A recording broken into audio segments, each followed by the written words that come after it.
آج کے زمانے میں جو اہل بدعت مختلف قسم کے بدعات انجام دیتے ہیں، اس تعریف کی کسوٹی پر ان کی بدعات کو رکھتے ہیں اور پرکھتے ہیں اور دیکھتے ہیں کہ ان لوگوں کا شمار کس میں ہوتا ہے اور ان لوگوں کا یہ جو عمل ہے شریعت کی نظر میں کیسا ہے۔ چنانچہ ابھی جو مہینہ گزرا، رجب کا مہینہ گزرا، اور ابھی جس مہینے میں ہم داخل ہو گئے ہیں شعبان کا مہینہ، رجب کے مہینے میں کون کون سا عمل انجام دیتے تھے؟ یہ لوگ رجب میں مخصوص قسم کی نمازیں ایجاد کرتے ہیں، مخصوص قسم کے روزے رکھتے ہیں، مخصوص قسم کے اذکار کرتے ہیں اور مخصوص قسم کی جو ہے عبادات انجام دیتے ہیں۔ جیسے رجب کے مہینے میں پہلے رجب کو ہزاری نماز پڑھتے ہیں، 1000 رکعت والی نماز پڑھتے ہیں۔ اسی طریقے سے رجب کے پہلے جمعہ کو 12ویں نماز پڑھتے ہیں جس کو صلاۃ الرغائب کہا جاتا ہے۔ صلاۃ الرغائب، اہل بدعت کا عقیدہ ہے کہ آج کے دن محمد صلی اللہ علیہ وسلم کے والد کی طرف سے آپ جو ہے والدہ کے جسم میں آئے تو آج کے دن اگر کوئی اللہ سے مانگتا ہے تو اس کی مراد پوری ہوتی ہے، یہ اہل بدعت کا کہنا ہے۔ تو اس لیے صلاۃ الرغائب 12 رکعت والی نماز پڑھتے ہیں۔ اسی طریقے سے 15ویں رجب کو ام داؤد کی طرف سے، ام داؤد کے نام سے نماز پڑھتے ہیں، ام داؤد کی نماز۔ اور اسی طرح 22 رجب کو جعفر صادق کے نام سے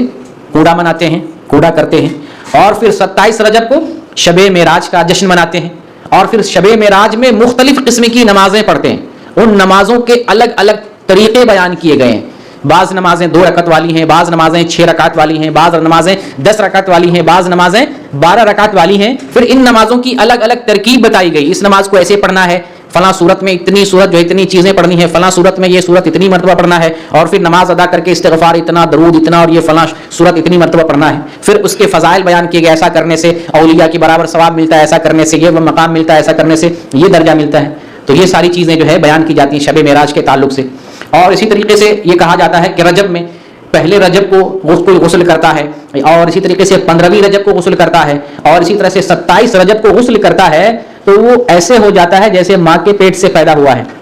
تو یہ فضیلت بیان کی جاتی ہے، یہ رجب کا مہینہ ہے۔ پھر رجب کے بعد شعبان میں آ جائیں تو شعبان میں خاص طور سے 15ویں شعبان کو شب برات کے نام سے مناتے ہیں، عید کی طرح مناتے ہیں، جشن کی طرح مناتے ہیں، غسل کرتے ہیں، نیا لباس پہنتے ہیں، روزہ کیا رکھیں گے تو کھانے پکانے والا روزہ کہنے والی بات ہے، بس ناچ گانا دھوم دھام ہوتا ہے، عبادت ہوتی نہیں، دھوم دھام ہوتی ہے۔ 15ویں شعبان کے نام پر جو ہے شب بیداری کرتے ہیں، بازار گئے اور پھر جو ہے عورت مرد کا اختلاط ہوتا ہے، محفل قائم ہوتی ہے، دیگیں پکتی ہیں، کھانے پکوان جو ہے روحوں کے آنے کا عقیدہ رکھا جاتا ہے، روحوں کے لیے ایصال ثواب کیا جاتا ہے، کھانا پکا پکا کر روحوں کے لیے جو ہے روحوں کے نام سے کھانا رکھا جاتا ہے، اور قبرستان جاتے ہیں اور لائٹ لگاتے ہیں، قرقمے لگاتے ہیں، گھروں کو جو ہے منور کرتے ہیں، مختلف قسم کی بدعات جو ہے 15ویں شعبان کے نام سے انجام دیتے ہیں۔ تو یہ سارے بدعات اور یہ سارے کام شریعت کی کسوٹی پہ پرکھتے ہیں تو پتہ چلتا ہے قرآن میں کہیں نہیں، پتہ چلتا ہے حدیث میں کہیں نہیں، نبی کریم صلی اللہ علیہ وسلم جو شریعت لے کے آئے ہیں اس شریعت میں یہ کام کہیں پر بھی نہیں۔ تو آپ صلی اللہ علیہ وسلم کا جو فرمان ہے من احدث فی امرنا ھذا ما لیس منہ فہو رد،